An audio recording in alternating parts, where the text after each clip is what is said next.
Tem gente que fala que ter filho é um presente, uma joia, rara. São todos únicos, cada um com seu jeitinho de ser. No entanto, alguns são mais raros que os outros.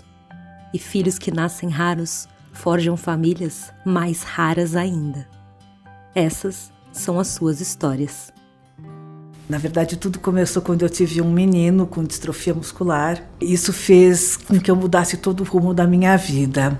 Eu recebi o diagnóstico do Diego em 2011, ele tinha 3 anos e meio, não foi fácil. A gente teve que se readaptar com físio, fono, TO. Eu larguei serviço, tive que mudar de casa, a gente teve que passar por várias consultas, vários especialistas, até ter o diagnóstico 100% fechado, com medicações. A gente teve que se readaptar, se reinventar. Quando a gente recebeu o diagnóstico, foi assim, como se o mundo tivesse caindo em cima da cabeça minha e do meu marido, enfim, da família toda. Simplesmente falaram assim, olha, por volta de 9 anos ele para de andar e com 15, infelizmente, ele não tem mais condição nenhuma. Hoje a gente percebe que não é bem assim, mas na época foi muito difícil. Eu nunca tinha ouvido falar sobre distrofia muscular.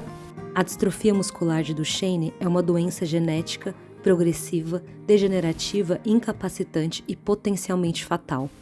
No Brasil, faltam políticas públicas adequadas à assistência dessas famílias. A partir daí eu me especializei na área, eu estudei muito, acabei me tornando líder de associação e além de mãe, claro. Eu cheguei nesse mundo das associações, das distrofias musculares em 2009, quando meu marido recebeu o diagnóstico de distrofia muscular de Becker. Isso impacta em tudo. Muda tudo. De repente você tem uma pessoa que você faz sonhos de vou casar, vou ter filhos, vou fazer tantas viagens, vou comprar tal carro, vou construir uma casa, e tudo isso mudou. Até o diagnóstico do Pedro, né, eu achava que eu tinha uma vida normal, né, com expectativas como todo novo casal, e ali quando a gente recebeu o diagnóstico, a gente teve que mudar totalmente a nossa jornada, todas as nossas expectativas, todos os nossos planos. Então foi muito difícil porque a partir daí a nossa vida virou de ponta cabeça. A gente já não tinha planos pra gente, mas a gente sabia que ia depender da gente, né? Que a gente ia ter que lutar uma vida inteira para que ele tivesse melhor qualidade de vida e maior expectativa de vida. Então não é uma doença do filho, é uma doença da família. Eu descobri isso muito rápido. Como eu descobri isso? Eu comecei a estudar por conta própria. Muitas vezes os pais me procuram querendo o milagre. A célula-tronco, a terapia gênica. E infelizmente muitas vezes esses pais correm tanto em busca do milagre, mas esquecem-se do arroz com feijão. São doenças consideradas complexas e severas. E você não pode se descuidar de nenhum aspecto. Na verdade, é um cuidado 24 horas. Eu tinha um colchão do lado dele que eu dormia para tomar conta dele. A rotina de cuidados, ela requer muito esforço físico e psicológico. E financeiro. As mulheres, que são a sociedade já espera que as mulheres sejam as cuidadoras, a gente tem um índice de 70% de abandono das mulheres mães, né? Então, quando recebem o diagnóstico dos filhos, as mães, em 70% dos casos, são abandonadas, então elas viram mães solos e precisam lidar com isso. Muitas vezes eles exigem um cuidador, exigem que um adulto, talvez nesse papel de cuidador, fique mais perto dele. Isso significa que alguém, provavelmente da família, precisará ter este papel. E significa que este alguém, que geralmente é a mãe, ela não vai trabalhar, ela não será assalariada, ela não será aposentada. Ela deverá se retirar do mercado de trabalho. Os desafios e problemas que a gente vem enfrentando são de vários tipos. Ele depende de mim 24 horas por dia, então eu que ajudo ele a comer, eu que ajudo ele no banho, eu que ajudo ele nos estudos. A escola, por exemplo, não tem monitor. E isso acaba também afetando o nosso corpo, né? Porque é esforço físico também que a gente faz. O Pedro foi crescendo, ele ele foi adquirindo um corpo de homem, né? E um corpo de homem que não funciona, que os músculos não funcionam. Então ele era duplamente mais pesado do que aquilo que ele já era. Então a nossa demanda física foi aumentando. Ao contrário, né? Pela nossa idade e pelo desgaste físico, eu não fui ficando mais nova ao longo do tempo, eu fui ficando mais velha. E quando você vai ficando mais velha e você está sujeita a uma rotina diária que demanda muito fisicamente, você vai adquirindo comorbidades. Você começa a sentir dores no corpo inteiro. Então, é inversamente proporcional à demanda física que a doença exige, que o paciente exige, e que você consegue dar ao longo dos anos. E eu tenho que esse cuidador, assim, com o envelhecimento, acaba sofrendo as consequências físicas. Então, a coluna, todos têm. E fora o aspecto emocional, né? De conviver com uma doença degenerativa, nem todos têm condição de fazer uma terapia de apoio. Então, você precisa estar bem para você poder passar um lado bom para o filho. Mas toda vez que eu vou falar, eu me emociono muito, inclusive agora. Então, é assim, o emocional é o primeiro, é aquele que pega mais, né? Então, é o que faz com que você se desdobre, né? Para dar conta do emocional dele, do emocional da gente, do marido da gente, da outra filha, que eu também tenho uma outra filha. Então, a gente acaba que dividindo muito, né, dando muito mais tempo para quem está acamado do que para o outro. Isso também machuca muito. Os filhos cuidam dos pais. Esse é o processo natural que a gente, né, dos pais no envelhecimento. No caso de uma doença rara, é os pais que vão ter que cuidar dos filhos e os pais vão envelhecer e não vão ter quem cuide desses pais. E como é que vai ser? Quando você tem um paciente com um diagnóstico, você não tem um paciente a ser acompanhado, você tem uma família inteira para ser acompanhada. Em especial no caso do cuidador, da pessoa que vai cuidar da pessoa que recebe o diagnóstico, da pessoa cometida pela patologia, a gente vê uma invisibilidade dessa pessoa. Então, assim, fala-se tanto de doenças raras, mas não se fala de quem cuida. Quem é que vai cuidar? Eu escuto muito das mães. Eu não vou poder ficar doente. A gente cuida ele desde das 6h30 da manhã, quando a gente tira ele, dá o café da manhã, começa a fazer a administração das dietas enterais, faz a higiene dele, leva no banheiro quantas vezes forem necessárias. Então, assim, a gente cuida dele, é uma rotina diária é isso, é das 6h30 da manhã às 10h30 da noite. Então eu acho que mãe, para uma pessoa normal, é até fácil. Mas mãe de uma pessoa especial, a mãe de qualquer problema de saúde tão grave, é diferente sim. Nós, mães de pessoas assim, somos também especiais.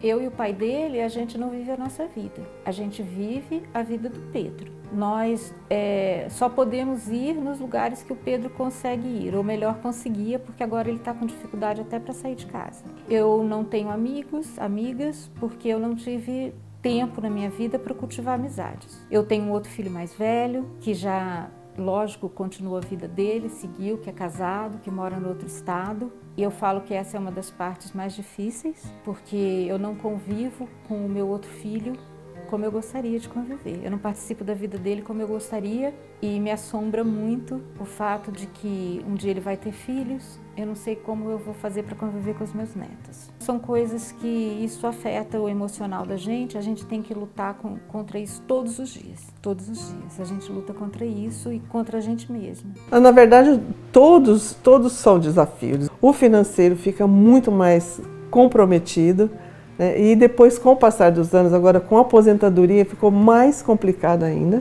Mas eu acho que o principal é a questão financeira, porque é muito gasto, a saúde não tem fornecido nada, as medicações que ele usa eu compro todas, estamos em falta para receber as OPMs e o psicológico junto, porque não há cabeça que funcione com tudo quebrando, digamos assim. Que todos os equipamentos que eles vão precisar de locomoção e de suporte de vida nas fases mais adiantadas, eles custam muito caro.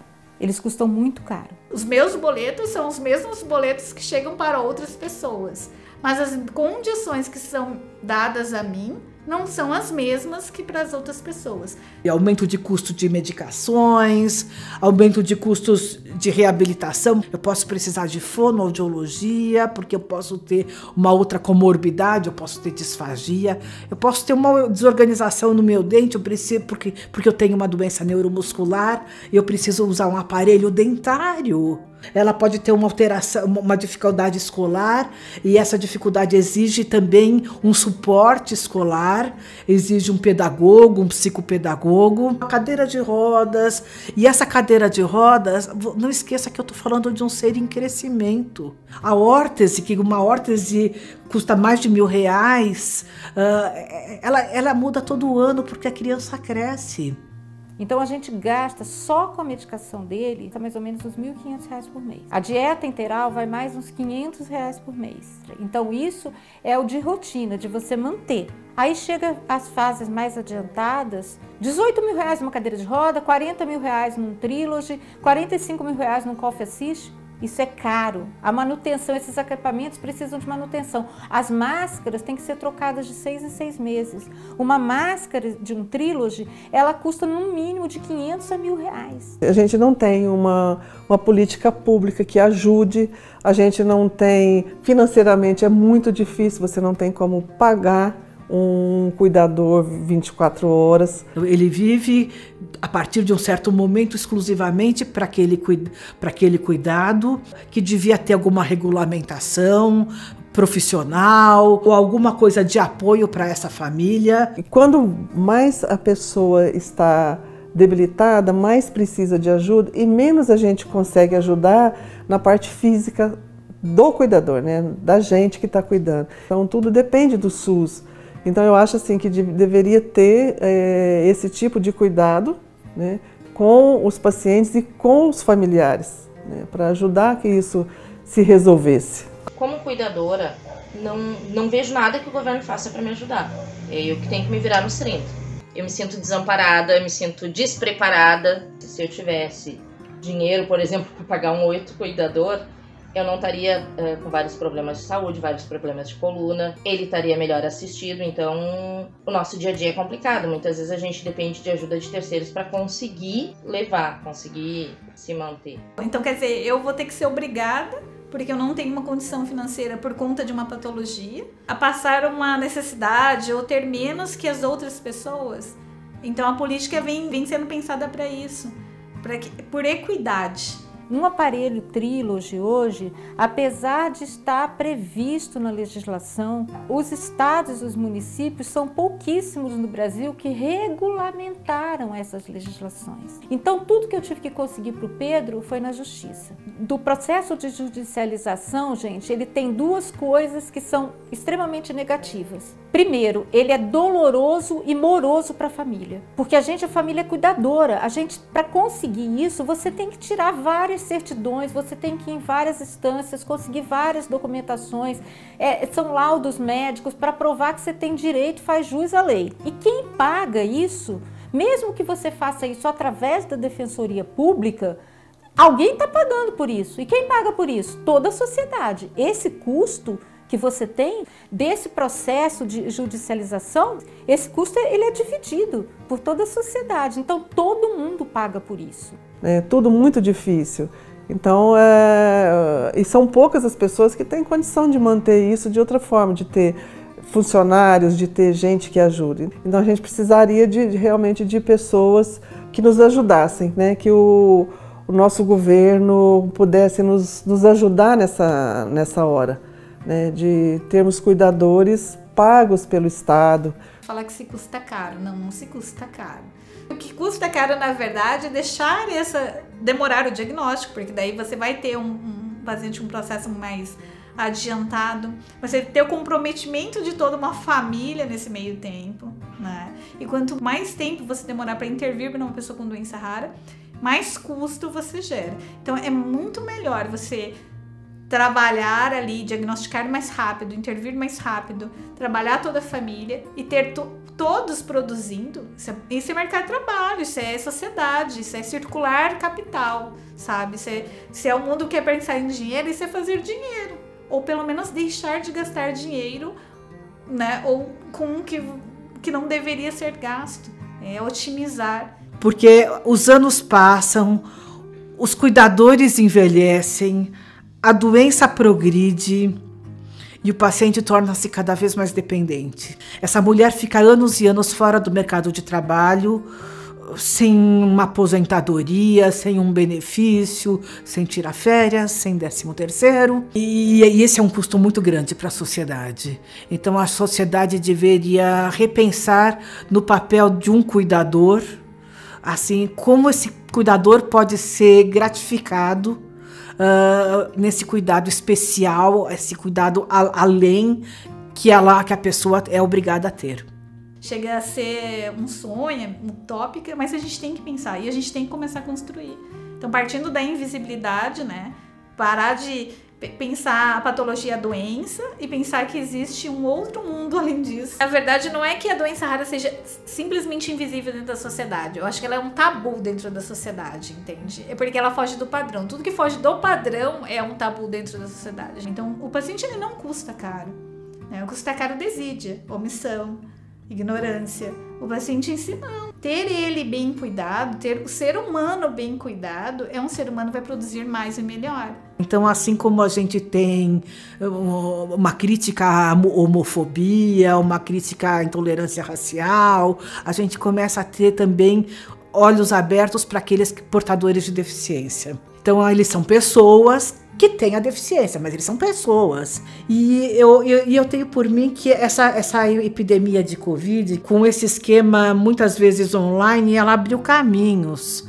Antes não se tolerava nada online, tudo tinha que ser presencial. E hoje a gente já está tendo uma abertura para um esquema híbrido ou esquema virtual completamente. Com o diagnóstico, sem diagnóstico, ela continua sendo ela. E enquanto ela puder, ela vai ser produtiva naquilo que ela conseguir ser. Ela vai ser um jogador de futebol tradicional? Provavelmente ela não vai ser um jogador de futebol. Mas ele pode ser um jogador de power soccer. Ele pode ser um ótimo desenvolvedor de jogos de futebol. Ele pode ser um ótimo tudo de bom em qualquer outra área, sabe? Então as pessoas não podem ser medidas pela capacidade física dela. Se o Brasil já tivesse uma política para cuidados, para cuidadores, a minha vida seria totalmente diferente. A minha vida familiar, a minha vida profissional e a minha vida como força de trabalho e geradora de renda para esse país. Para ser bem sincera, eu não sei o que seria da minha vida sem o diagnóstico. Eu aprendi a conviver com o diagnóstico e a lutar através do diagnóstico. Então não consigo pensar hoje em dia minha vida sem. O que eu gosto de fazer hoje em dia é estar em casa, a casa pode estar lotada de amigos, porque sair tá um pouquinho mais difícil. E eu teria uma vida, não é normal, meus planos eram outros, era ter 2 filhos, seguir trabalhando, seguir realizando sonhos, só que quando veio o diagnóstico eu abri mão de ter outro filho para lidar exclusivamente com ele. E quando você é jovem, você tem muito mais sonhos, né? Mas também com a progressão da doença, você vai percebendo que eles precisam muito mais de você. Então você começa a deixar as outras coisas pessoais por outro canto. Foi uma troca que não foi voluntária, porque a gente não teve opção, a gente teve que escolher isso. Foi a minha vida e a do meu marido pela vida do Pedro, porque a outra opção qual era? Então antes de eu ser uma mãe de um paciente com doença rara, eu sou uma mulher, eu sou uma esposa, eu sou uma irmã, eu sou uma profissional. Tudo isso foi modificado. Foram fases da minha vida que não voltam mais, que a gente só tem uma vida. Então a gente não é guerreira, eu não gosto desses estigmas. Você é criado para um mundo perfeito, para ter um filho perfeito, para ter o cabelo perfeito, para ter o rosto perfeito, saúde perfeita, o carro do ano. Só que isso pode não acontecer. A gente quer um mundo perfeito. Só que o mundo perfeito ele não existe, ele nunca existiu, né? Ele não vai existir. E não é a doença rara que é o grande problema, é como a sociedade lida com ela. Eu adoro ser a mãe do Pedro. Eu aprendi muito sendo a mãe do Pedro. Mas se a gente já tivesse essa política pública, eu teria podido ser, além da mãe do Pedro, que foi uma coisa muito prazerosa e me proporcionou muitas coisas bacanas, eu poderia ser mais a Rosana, que foi aquela jovem, entendeu? Que gostava muito de viajar, que encontrou aquele parceiro que gostava das mesmas coisas que ela e que está com ela há 39 anos. Eu podia ter sido aquela Rosana que gosta muito de ler, ter conhecido todos os lugares que eu gostaria de conhecer, para ter atuado em vários projetos que eu gostaria de ter atuado e não necessariamente de doenças raras. Eu gostaria de ter tido outras experiências em outros países. Eu gostaria de ter sido essa Rosana. E eu não pude ser. Eu pude ser mais a mãe do Pedro. Essa outra Rosana, ela ficou no segundo plano. Ela ficou na idealização. Então isso eu acho que é importante a gente falar aqui com sinceridade, porque a gente faz porque a gente ama, mas a gente faz também porque não tem outra opção. Mas a gente não tem que ser guerreira, não tem que ser nada disso, a gente é uma mulher. O que falta pra gente é política pública que nos apoie. O que falta pra gente é que o Estado cumpra o que está na Constituição, que ele dê suporte de saúde para os nossos filhos de acordo com as necessidades que eles precisam, porque eles são raros, mas eles são muitos.